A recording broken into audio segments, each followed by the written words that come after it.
നാളത്തെ ട്രേഡിംഗ് സെഷനിൽ stock specific action പ്രതീക്ഷിക്കാവുന്ന ചില സ്റ്റോക്കുകളിൽ വന്ന ലേറ്റസ്റ്റ് അപ്ഡേറ്റ് ആണ് ഈ വീഡിയോയിൽ ഉൾക്കൊള്ളിച്ചിരിക്കുന്നത്.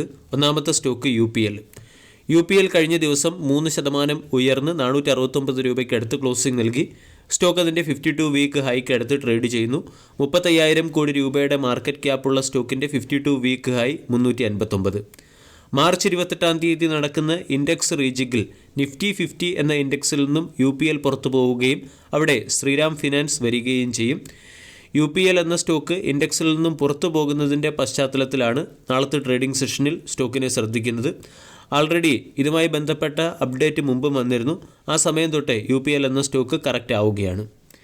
നിഫ്റ്റി നെക്സ്റ്റ് 50 എന്ന ഇൻഡെക്സിൽ Adani Wilmar, Muthoot finance, PI industries, P&G health care, Shriram finance തുടങ്ങിയ കമ്പനികളെ Adani power, IRFC, Jio financial service, power finance corporation, REC തുടങ്ങിയ കമ്പനികളും റീപ്ലേസ് ചെയ്യും. UPL എന്ന സ്റ്റോക്ക് ഒരു ബിയറിഷ് പാറ്റേൺ ആണ് ഫോളോ ചെയ്യുന്നത്. ലോവർ ലോ ലോവർ ഹൈ രീതിയിലുള്ള ബിയറിഷ് പാറ്റേൺ 470 സ്റ്റോക്ക് ട്രേഡ് ചെയ്യുന്നു. ഇവിടെ നിന്നും സ്റ്റോക്ക് ഇനിയും ഇടിയുകയാണെങ്കിൽ 400 എന്ന സൈക്കോളജിക്കൽ സപ്പോർട്ടിലേക്ക് എത്താൻ സാധ്യതയുണ്ട്. രണ്ടാമത്തെ update JM financial, IIFL finance തുടങ്ങിയ സ്റ്റോക്കുകളുമായി ബന്ധപ്പെട്ടതാണ്. JM ഫിനാൻഷ്യൽ കഴിഞ്ഞ ട്രേഡിംഗ് സെഷനിൽ 0.2% ഉയർന്ന് 74 ക്ലോസിംഗ് നൽകി. 7,000 കോടി രൂപയുടെ മാർക്കറ്റ് ക്യാപ്പുള്ള കമ്പനിയുടെ valuation 10.16, dividend yield 2.43%, 52 week high 114. കഴിഞ്ഞ ഒരു മാസമായി സ്റ്റോക്ക് 26% കറക്റ്റായി. IIFL ഫിനാൻസ് എന്ന സ്റ്റോക്കും JM ഫിനാൻഷ്യലിനെ പോലെ തന്നെ വളരെ വലിയ കറക്ഷൻ ഫേസിലൂടെ കടന്നു പോവുകയാണ്. IIFL ഫിനാൻസ് 52 വീക്ക് ലോയ്ക്ക് അടുത്ത് ട്രേഡ് ചെയ്യുന്നു. 333 52 വീക്ക് ലോ.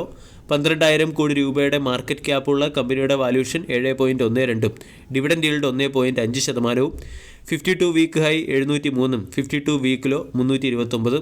കഴിഞ്ഞ ഒരു മാസമായി സ്റ്റോക്ക് 45.26% കറക്റ്റായി. IIFL ഫിനാൻസ്, JM ഫിനാൻസ് തുടങ്ങിയ കമ്പനികളിൽ RBI ഫോറൻസിക് ഓഡിറ്റ് നടത്താൻ തീരുമാനിച്ചു എന്നുള്ളതാണ് സ്റ്റോക്കിനെ സംബന്ധിക്കുന്ന പ്രധാന അപ്ഡേറ്റ്.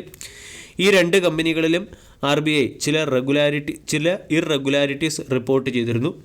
JM ഫിനാൻഷ്യലുമായി ബന്ധപ്പെട്ട് പുറത്തു വന്ന ഏറ്റവും പ്രധാന ആരോപണം കമ്പനി ലോൺഡ് ഫണ്ട് ഉപയോഗിച്ച് IPO ബിഡിംഗ് നടത്തുകയും കൂടാതെ കമ്പനി അതിൻ്റെ ഇൻവെസ്റ്റേഴ്സിന് തന്നെ ഫേക്ക് അക്കൗണ്ട് ക്രിയേറ്റ് ചെയ്യുകയും ചെയ്തു എന്ന ആരോപണങ്ങളാണ്.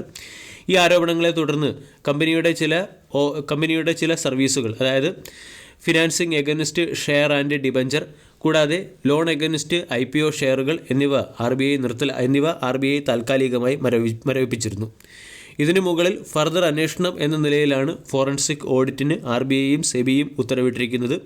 IIFL ഫിനാൻസ് എന്ന കമ്പനിയുടെ ഗോൾഡ് ലോൺ നൽകുന്നതിൽ ചില ഇറഗുലാരിറ്റീസ് നോട്ടീസ് ആയതിനെ തുടർന്ന് കമ്പനിയുടെ ഗോൾഡ് ലോൺ ബിസിനസ്സും RBI ഇടപെട്ട് നിർത്തലാക്കിയിരുന്നു. IIFL ഫിനാൻസ് എന്ന കമ്പനിയിലും ഫോറൻസിക് ഓഡിറ്റിനു വേണ്ടി SEBIയും RBIയും ഓർഡർ ചെയ്തിട്ടുണ്ട്. സ്റ്റോക്ക് 334 അല്ലെങ്കിൽ 52 വീക്ക് ലോയ്ക്ക് അടുത്ത് ട്രേഡ് ചെയ്യുന്നു. 300 സ്റ്റോക്കിൻ്റെ സൈക്കോളജിക്കൽ സപ്പോർട്ടായി പ്രവർത്തിക്കാൻ സാധ്യതയുണ്ട്. JM ഫിനാൻഷ്യൽ എന്ന സ്റ്റോക്കിൽ കറക്ഷൻ തുടരുകയാണെങ്കിൽ സ്റ്റോക്ക് 60 രൂപ എന്ന ലെവലിലേക്ക് ഇടിഞ്ഞേക്കാം. മൂന്നാമത്തെ അപ്ഡേറ്റ് RVNLുമായി ബന്ധപ്പെട്ടതാണ്. കഴിഞ്ഞ ട്രേഡിംഗ് സെഷനിൽ സ്റ്റോക്ക് 250 ക്ലോസിംഗ് നൽകി. RVNL എന്ന കമ്പനിക്ക് എയർപോർട്ട് അതോറിറ്റി ഓഫ് ഇന്ത്യയുടെ സൈഡിൽ നിന്നും 230 കോടി രൂപയുടെ ഒരു ഓർഡർ ലഭിച്ചു എന്നുള്ളതാണ് സ്റ്റോക്കിനെ സംബന്ധിക്കുന്ന പ്രധാന അപ്ഡേറ്റ്. കൽക്കട്ട എയർപോർട്ടിൽ സബ്വേ അല്ലെങ്കിൽ അണ്ടർ പാസ് ഏരിയ കൺസ്ട്രക്ട് ചെയ്യാനുള്ള ഓർഡറാണ് RVNL എന്ന കമ്പനിക്ക് ലഭിച്ചിരിക്കുന്നത്. 250 ട്രേഡ് ചെയ്യുന്ന RVNLനെ സംബന്ധിച്ചിടത്തോളം 275, 280 തുടങ്ങിയവ പ്രധാന റെസിസ്റ്റൻസും 225 പ്രധാന സപ്പോർട്ടുമാണ്. റിലയൻസ് ഇൻഡസ്ട്രീസ് ലിമിറ്റഡ് എന്ന സ്റ്റോക്കിനെയും നാളത്തെ ട്രേഡിംഗ് സെഷനിൽ ശ്രദ്ധിക്കാവുന്നതാണ്. സ്റ്റോക്ക് 0.16% ഉയർന്ന് 3,906 ക്ലോസിംഗ് നൽകി.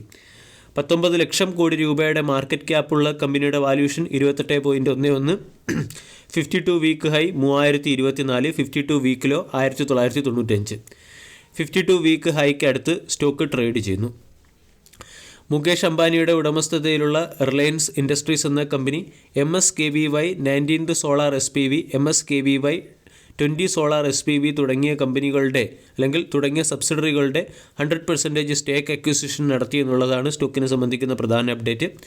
MSEB സോളാർ അഗ്രോ പവർ എന്ന കമ്പനിയിൽ നിന്നാണ് ഈ രണ്ട് കമ്പനികളുടെയും 100% സ്റ്റേക്ക് റിലയൻസ് അക്വയർ ചെയ്തിരിക്കുന്നത്. മഹാരാഷ്ട്ര ഗവൺമെൻറ്റുമായി യോജിച്ച് 128 മെഗാവാട്ട് ശേഷിയുള്ള ഒരു സോളാർ കപ്പാസിറ്റി ഇൻസ്റ്റാൾ ചെയ്യാൻ റിലയൻസ് തീരുമാനിച്ചിട്ടുണ്ട്. മുഖ്യമന്ത്രി സൂർ കൃഷി വാഹിനി യോജന എന്ന പദ്ധതിക്ക് കീഴിലാണ് റിലയൻസിന് 128 മെഗാവാട്ട് ശേഷിയുള്ള സോളാർ പവർ പ്ലാന്റ് സെറ്റപ്പ് ചെയ്യുന്നതിനുള്ള ഓർഡർ ലഭിച്ചിരിക്കുന്നത്. ഇതുമായി ബന്ധപ്പെട്ടാണ് ഈ രണ്ട് കമ്പനികളെയും അക്വയർ ചെയ്തിരിക്കുന്നത്. റിലയൻസ് ഇൻഡസ്ട്രീസ് എന്ന കമ്പനിയുടെയും റിന്യൂവബിൾ എനർജി സെക്ടറിലേക്കുള്ള എക്സ്പാൻഷൻ ആരംഭിച്ചു എന്ന് വേണം ഈ ന്യൂസിൽ നിന്ന് മനസ്സിലാക്കാൻ. സ്റ്റോക്ക് 2910 ട്രേഡ് ചെയ്യുന്നു. 3025 പ്രധാന റെസിസ്റ്റൻസ്. അവസാന സ്റ്റോക്ക് ICICI സെക്യൂരിറ്റീസ് ലിമിറ്റഡ്. കഴിഞ്ഞ ട്രേഡിംഗ് സെഷനിൽ സ്റ്റോക്ക് 1.39% ഇടിഞ്ഞ് 781 ക്ലോസിംഗ് നൽകി. 866 എന്ന 52 വീക്ക് ഹൈയിൽ നിന്നും സ്റ്റോക്ക് ഡിസ്കൗണ്ടിൽ ലഭിക്കുന്നു. 24,000 കോടി രൂപയുടെ മാർക്കറ്റ് ക്യാപ്പുള്ള കമ്പനിയുടെ വാല്യൂഷൻ 17.12, ഡിവിഡൻഡ് ഈൽഡ് 2.8%. ICICI സെക്യൂരിറ്റീസിൻ്റെ മർച്ചൻ്റ് ബാങ്കിംഗ് ആക്ടിവിറ്റീസിൽ ചില ഇറഗുലാരിറ്റീസ് ശ്രദ്ധയിൽപ്പെട്ടതിനെ തുടർന്ന് സെബി ICICI സെക്യൂരിറ്റീസിന് അഡ്മിനിസ്ട്രേറ്റീവ് വാർണിംഗ് നൽകിയെന്നുള്ളതാണ് സ്റ്റോക്കിനെ സംബന്ധിക്കുന്ന പ്രധാന അപ്ഡേറ്റ്. സ്റ്റോക്ക് 751 ട്രേഡ് ചെയ്യുന്നു. 700 സ്റ്റോക്കിൻ്റെ പ്രധാനപ്പെട്ട സപ്പോർട്ടാണ്. കറക്ഷൻ വരികയാണെങ്കിൽ സ്റ്റോക്ക് ചിലപ്പോൾ 700 എന്ന ലെവലിലേക്ക് ഇടിയാൻ സാധ്യതയുണ്ട്. വീഡിയോ എല്ലാവർക്കും ഇഷ്ടമായി എന്ന് വിശ്വസിക്കുന്നു. താങ്ക്